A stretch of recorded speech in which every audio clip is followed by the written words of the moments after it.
Okay, so now we're going to talk about different receptors and commonalities that the human body has. Okay, so each one of us, this is all science fact, okay? We have fingerprints, right? We have retinas, and they're unique, both of them, to us only, right? Everybody's that way. Our voice prints are the same as our fingerprints. They're the same. We have self-receptors. These are self-receptors that are on the surface of your cells. Many types of receptors on your cells. We could get deeper into that, but that's basically that we have different receptors on our cells. These self-receptors actually receive what?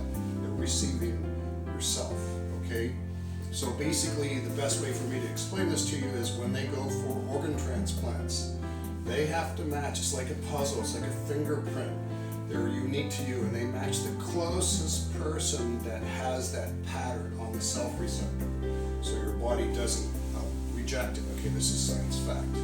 Also, they did an experiment with a guy who, they took some of the cells from his body, put it in a petri dish, took it 100 miles away, had him watch TV show, exciting things, crazy things, sad things, whatever. And when he would get excited and he would be emotional, his cells over 100 miles away were vibrating frequency. In other words, speeding up, moving, getting agitated when he would. So, which means that those cells have his receptors on those cells that are receiving him, okay?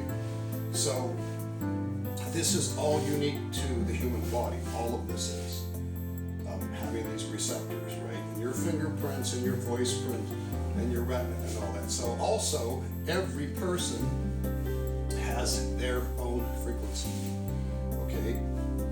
Some people will believe me, some people won't, and that's okay.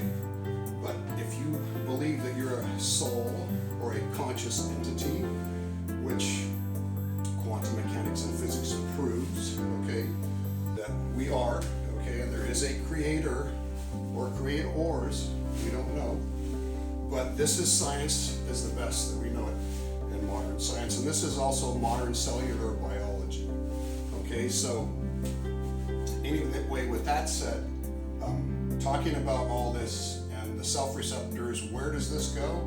Well, we were doing Qigong, which you have part of your biofield, your bioelectricity, right? There are different types. We started with the teacup, so I can actually do teacups, right, with this type of movement, and I can use it to control or move my chi, I should say. But we have other spectrums in our body, so we're energy, sound is energy, light is energy, everything is a frequency. We even scan other planets to tell what type of atmosphere, what type of organic or not is on the surface, if there's animal life, from just a frequency scan, okay? So going forward, the new technologies in Cesar, which is like laser, but it's sound at the speed of light, has levitation properties, and they'll be using it in medicine and a lot of other things. It's kind of like you can't see it, like you can't see my voice, right? But it is a wave. So it's pretty exciting actually that all this stuff is coming out. A lot of this was also written in stone. The ancient people knew this. It's part of their technology. And this is actually stuff that you can prove, again, because it is written down, right? I mean, as much as we can with facts. But anyway, it's really amazing, all this stuff put together. I will be doing more videos on this, and also mixing it into movement, okay? So how do we mix this and what we do and how we think? Meditation, we'll get into that because this also has to do with meditation.